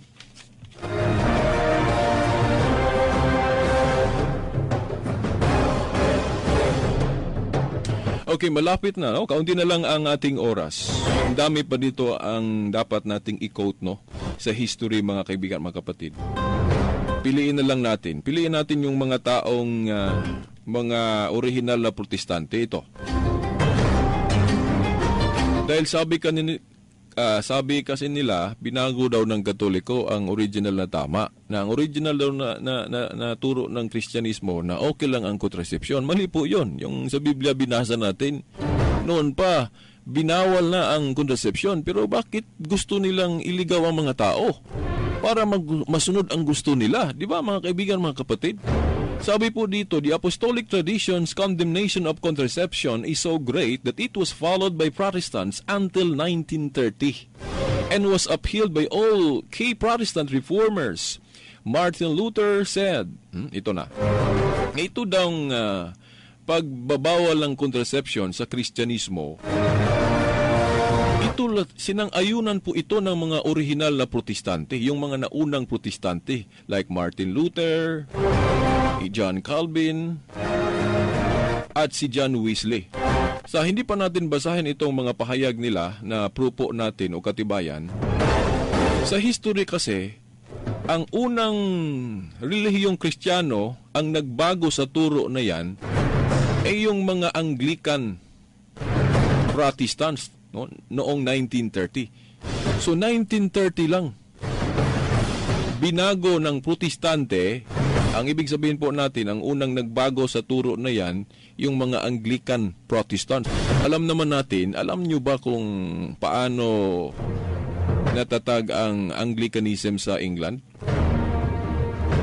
Sa hindi pa yung Anglicanism sa England natatag, yung si King Henry VIII, kung hindi ko nakalimutan ang pangalan, isang Katoliko na defender of the church.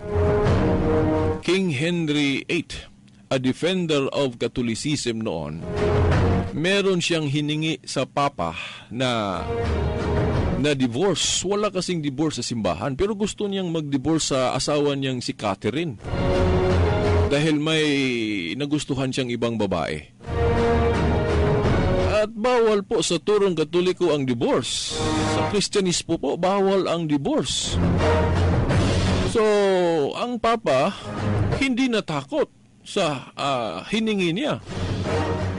Imagine King Henry humingi ng pabor na mag-divorce sa kanyang asawa. Hindi po pumayag ang Santo Papa. Anong nangyari? Nagalit si King Henry VIII siya sa Katoliko at nagtatag siya ng kanyang sariling relihiyon na tinawag na Anglican Church of England. Yun ang simula sa Church of England. Yung pagkatatag pa lang ng Church of England, isang policy na. Isang bad faith na. Natatag, humiwalay siya dahil hindi siya pinayagan sa gusto niya. Mali kasi yung divorce. Mga kaibigan at mga kapatid, in bad faith na. No, ang pagkatatag ng sorita, ito ang nangyari sa history. Bakit hindi natin alam ito? So, yung pagkatatag ng Protestantismo na Anglicanism in bad faith na dahil hindi pinayagan ang gusto ni King Henry VIII ng Papa na yung gusto niyang makipag-divorce sa kanyang asawa na si Catherine, nagalit at humiwalay at nagtatag ng sarili niyang relihiyon, yung Anglicanism, yung Church of England. So, in bad faith. So, ibig sabihin, kung pinayagan pa siya ng Papa sa hiling niya na makig-divorce sa kanyang asawa, so hindi siya hihiwalay. So, ibig sabihin, wala pong Church of England na mabuo o matatag. Pero hindi kasi siya pinayagan, kaya nagalit at nagtatag ng sariling relihiyon, yung Church of England. So, at saka, noong 1930, itong grupo na ito, ang relihiyon na ito, ang nagbago sa turo. Na ang orihinal na turo ng Kristyanismo, bawal po ang contraception. Pero binago nila 1930. Ano ba ang proof natin? Ano bang katibayan natin na ang mga naunang protestante po ay tutol sa contraception? O ito na, si Martin Luther. Martin Luther said, yung ama ng protestantismo, binanggit niya ang talatang binanggit ng simbahang Katoliko, yung sa Genesis 38:8-10, yung contraception na ginawa ni una na withdrawal or coitus interruptus sa Latin. Ito. Sabi po ni Martin Luther, "The exceedingly foul deed of Onan, the basest of wretches, is a most disgraceful sin. It is far more atrocious than incest and adultery. We call it unchastity." Hindi ko na ituloy dahil wala na po tayong panahon. So si Martin Luther po, tutol po sa contraception. Ano pa? Si John Calvin po, The voluntary spilling of semen outside of intercourse between man and woman is a monstrous thing. Monstrous thing. Deliberately to withdraw from coitus in order that semen may fall onto the ground is doubly monstrous. For this is to extinguish the hope of the race and to kill before he is born. Wala na po tayong oras. Diretso na tayo kay John Wesley. Isa ding ama ng protestante. Mga naunang protestante. John Wesley, sabi niya, those sins that dishonor the body are very displeasing to God, and the evidence of the vile affections. Observe the thing which he, unan, did displeased the Lord, and it is to be feared. Thousands, especially of single persons, by this very thing, still displease the Lord and destroy their own souls. Pareho nilang binanggit ang nangyari sa panahon ni Unan, na mali yung ginawa ni Unan dahil labag sa natural law. So mga protestante po ito, mga kaibigan at mga kapatid. So ngayon, sino ang nagbago sa original na turo ng Kristyanismo tungkol sa contraception? Katoliko o sila? Mga kaibigan, mga kapatid, wala na po tayong panahon.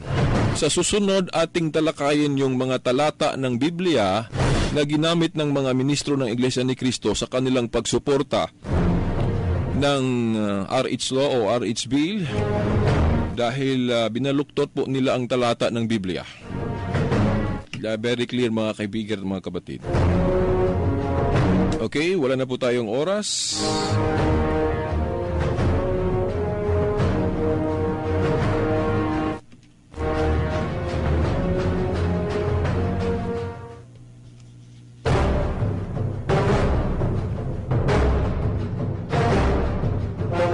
Okay, sa pangalan na lang ng ating mahal na ina, Mother Mary, sa lahat ng ating mga church officials, sa pangalan ng ating mahal na Papa at mga obispo, ito ang kapatid nyo sa palatuntunang ang liwanag sa pananampalatayang Katoliko.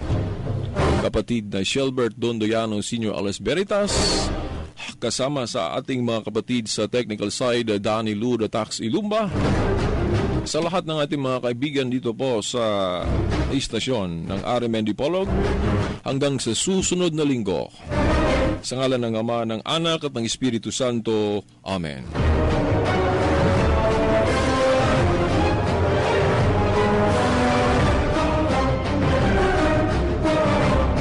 Radyo mo nationwide.